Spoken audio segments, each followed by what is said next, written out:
অসম দিৱস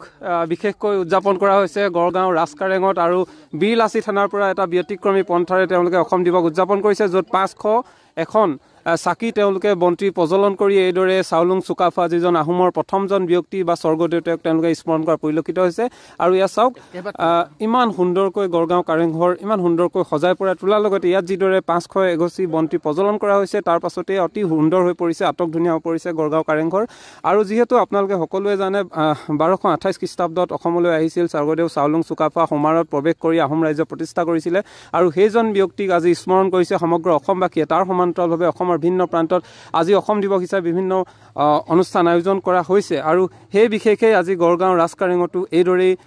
কি সুন্দৰকৈ তেওঁলোকে বন্তি প্ৰজ্বলন কৰিছে বীৰলাচি থানাৰ ফালৰ পৰা আৰু শিমলুগুৰি আৰু নাজিৰাৰ বীৰলাচি থানাৰ সমিতিৰ ফালৰ পৰা যিদৰে তেওঁলোকে এক বিশেষ ব্যতিক্ৰমী পন্থা অৱলম্বন কৰিলে আৰু আমি দেখাইছোঁ ইয়াৰ লাইটৰ পোহৰত লাইট অফ কৰি দিয়াৰ লগে